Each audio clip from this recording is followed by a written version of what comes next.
Welcome to this week's Worldly Wise, a weekly show that decodes trending international developments.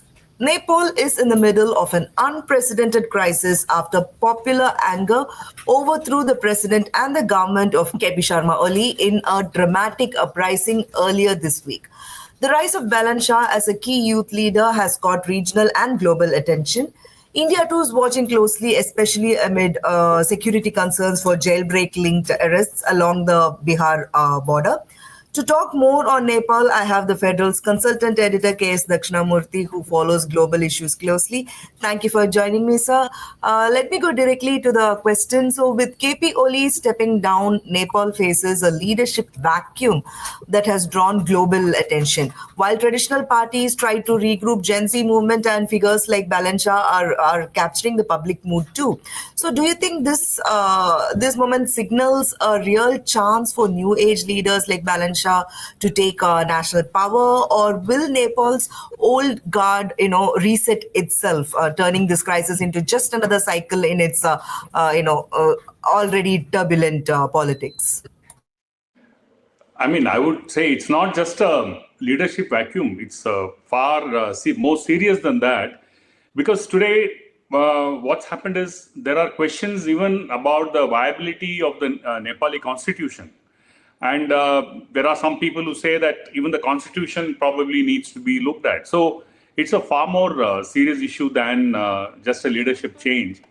And your question about a generation of newer people, younger people taking over. Yeah, it's obviously the people in Nepal. What it shows, the uprising on Tuesday, is that there is a tremendous feeling of deja vu, in the sense that the same leaders kept coming back to power in one form or the other. So you had Duba of the Nepali Congress, then you had Prachanda of the Maoist Center of the, a faction of the Communist Party of Nepal. Then you had, of course, KP Sharma Oli, who was the United Marxist-Leninist leader of the other faction. So. And these three have been, if you look back from the time of, say, 2008, when Nepal became a republic, you'll find that in various permutation combinations, they have been in power somehow or the other. And on the ground, what has happened is there is no tangible improvement in the economy of the country. So this has been building up. So unemployment is high; it's nearly 22 to 23%. You have people, all the time migrating or leaving the country to work elsewhere. So there has been no settled kind of a situation. For instance, there are today people who are even talking about the monarchy and how the monarchy was better, for things are far more stable, which is not the reality. But people tend to feel that way because it's the Gen X, they were not there when you had the monarchy in power. So that may not be the right thing, but it just goes to show the extent of frustration. And what we saw on Tuesday was just an outburst, really a spontaneous outburst in some ways, without any kind of a real leadership. So if you have somebody like Balan Shah coming up, or now you have Sushila Karki, the former Chief Justice, these are people whose names are coming up after the event. But when the event happened, they were not there to begin with. So now it's a very crucial time for Nepal, because the uprising logically has to yield something. You have had people, dying, people being killed by police action. Then you have the parliament itself damaged. So things are going really out of hand. So Nepal, as we speak today, is at a very crucial juncture. And yes, the new generation or the Gen Z would, be an ideal candidate to take over. And Balan Shah seems to be somebody who is popular, and also someone who is not affiliated to any of these three parties. And the other person, Sushila Karki, is also somebody who gave judgments which were independent, which didn't really bow down to any of these three formations. That is why she's also become a kind of a contender. But what these two things show is that more than a younger leader or an elder person, what Nepali people, the community or the nation is looking for, somebody who's different, somebody who has not been in power so far, and somebody who can make a difference. It's also a lot of optimism and hope that go with these kind of uprisings, and that is what we are seeing today. So, how significant is this generational uprising in changing Nepal's political culture, and can it actually translate into long-term reforms? So that's exactly the point. Now, this uprising, if you examine it threadbare, it was really not there until the social media ban that the Oli government imposed. And that acted like the spark. And this spark spread into a huge fire, in some ways. And it has happened in a manner where Nepal finds itself at a crossroads, because it's really too much to even think of long term. But what has happened is that there are two possibilities. One is that there can be what is known as a democratic revivalism, which means that you have the existing constitution, you have the parliament, you have all the people and the systems and the structures in place, and then you have a new set of people to take over this. That is one option. The other thing is to completely revamp the gains of the changes that were brought about in 2008, the formation of the new constitution, the political parties. So there are new parties that have sprung up in recent times, which have a different outlook. For instance, you have one party which wants monarchy to come back. There you have another option, where you want Nepal to be a Hindu country, where secularism is replaced by Hindu as the main religion, Hinduism as the main religion. So you have this kind of options also on the margins. We do not know whether they'll become mainstream, but it is at a very crucial stage. It's really at this point in time, with the existing leadership, all the three of them having vanished. In fact, today we don't know. Only supposedly in Dubai, we have no idea where Prachanda is. And then you have this video footage of officials and families of the ruling elite clinging on to helicopters and just going, trying to escape from their homes. So you can imagine the level of fear amongst the existing ruling elite. Of course, you can't, they were the ones who brought it upon themselves.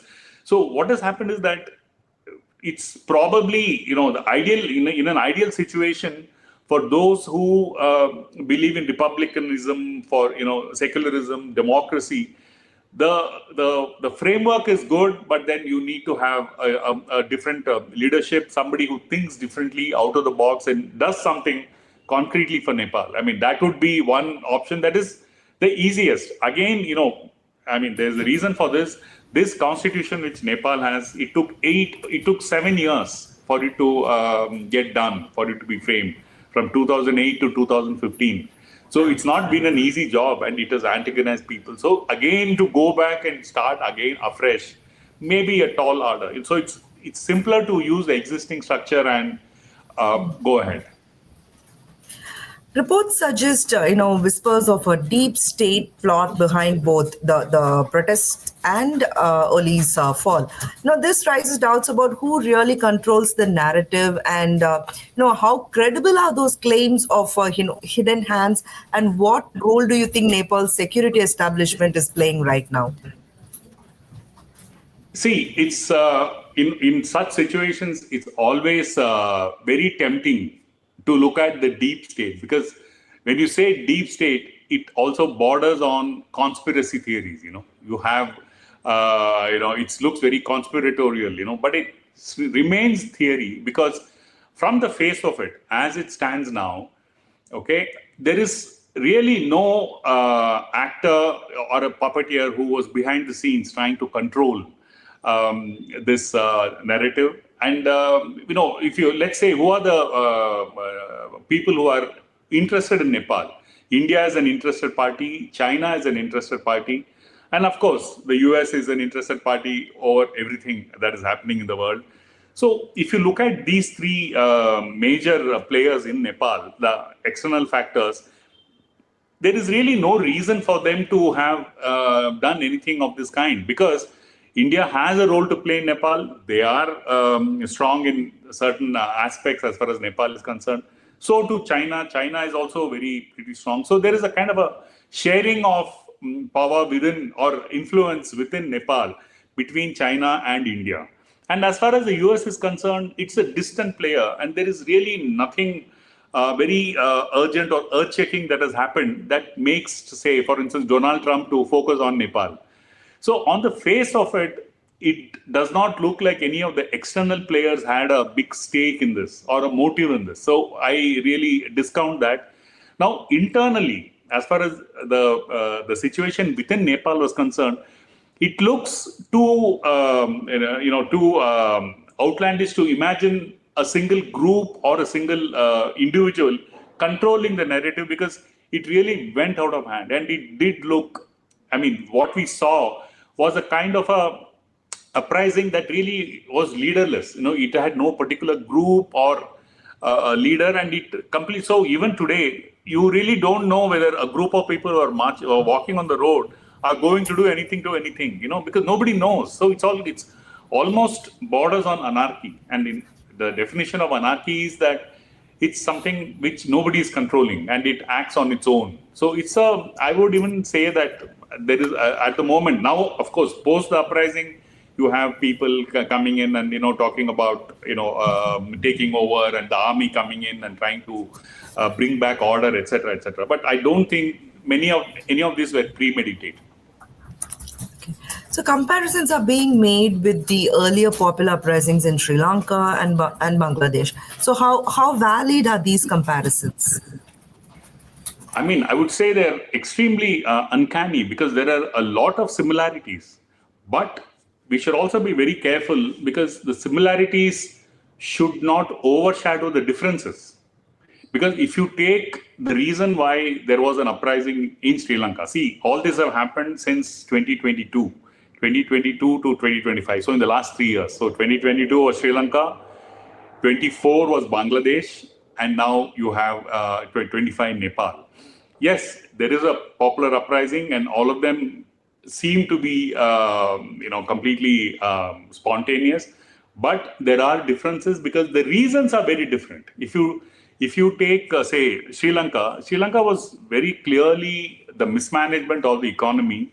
You had the country in a very serious debt crisis, and Gotabaya Rajapaksa, who was the president, and his elder brother Mahinda Rajapaksa, who was the prime minister, they just couldn't handle the situation, and Sri Lanka got into a situation far worse than Nepal, because you had severe petrol shortages, you had people in queues for very basic things. So it was unbelievable what was happening in Sri Lanka. So, and that, burst out into a kind of an uprising, okay? And then that kind of a revolt. And if you also recollect, the target was only the government. Only the Rajapakshas were targeted, and their government was targeted. The parliament was untouched. The protesters ransacked and raided the presidential palace, but the parliament was left by itself. So it enabled parliament to elect Ranil Wickremesinghe, and then Ranil Wickremesinghe, brought in the IMF, and he has managed to sort out. So that's how it happened.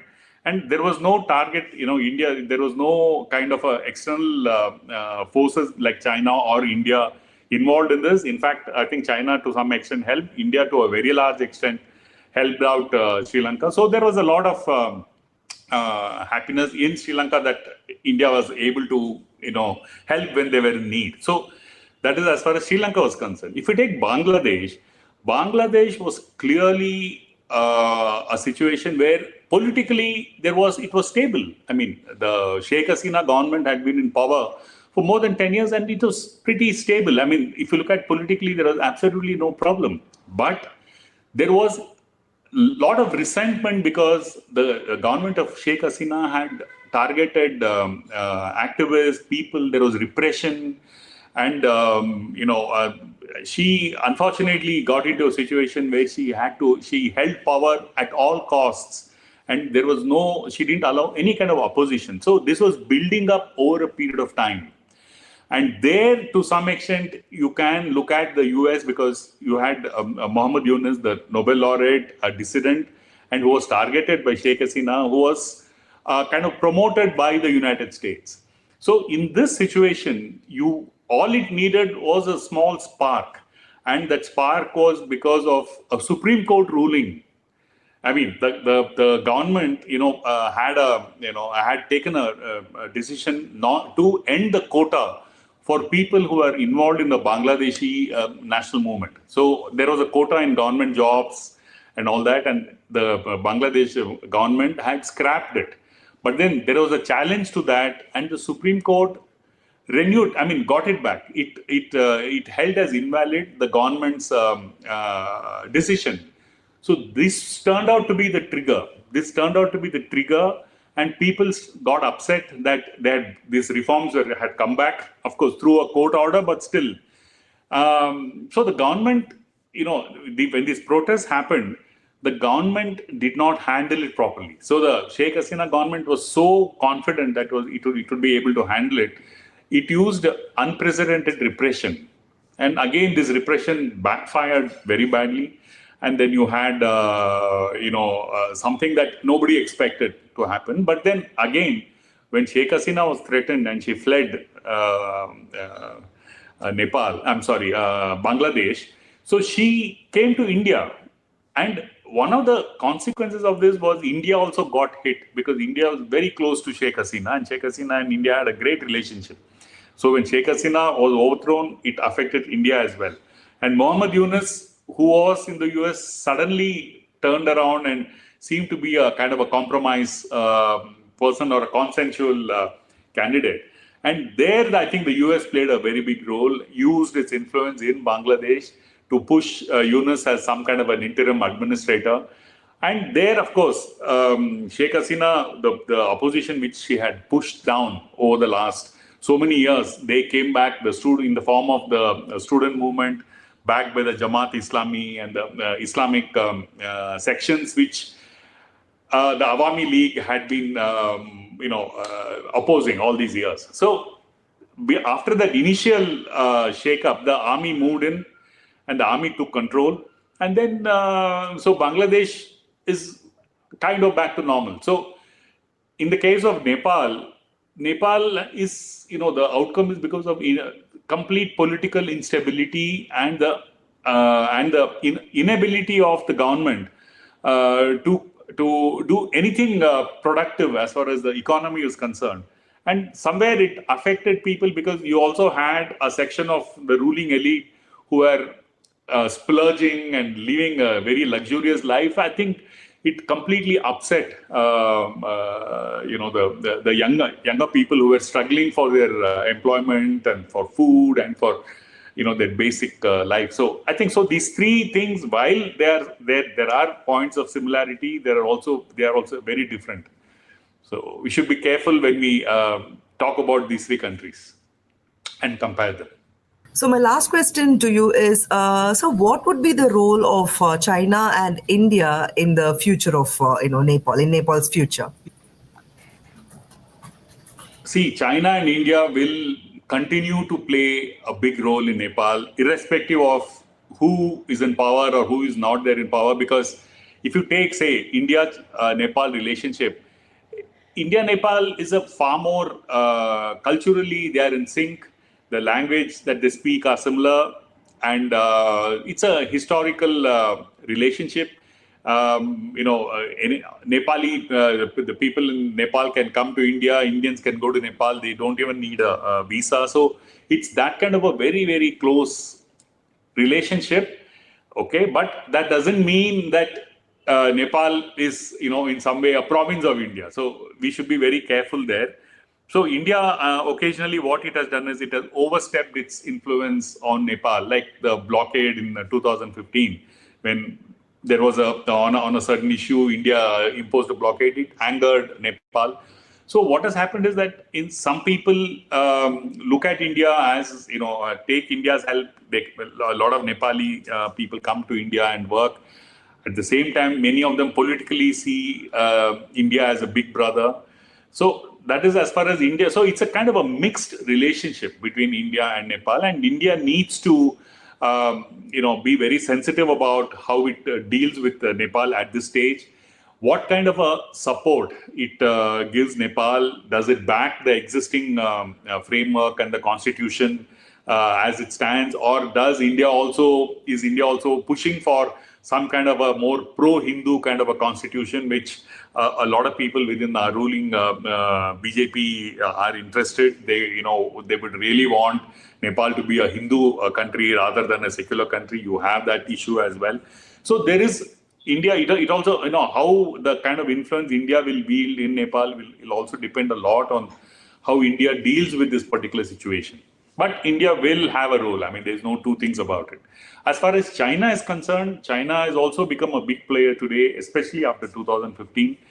Post the blockade which India had, it was China which came to Nepal's help. So Nepal and China also has a big influence, but China has an interesting kind of a relationship with Nepal. They say they keep off day-to-day affairs or try to influence so overtly, but they're always there for help. In case Nepal needs any help, China is always there to help. So that is a slight difference between China and Nepal.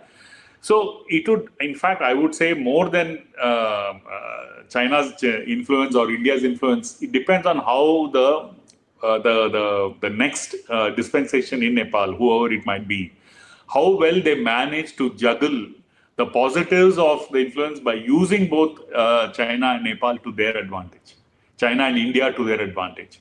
So I mean, it's a question that really is left to the governments of these two countries and the think tanks of both the countries. So, but then, as I said, the bottom line is India and China will be playing a big role in Nepal, any which way. Thank you for your input, sir.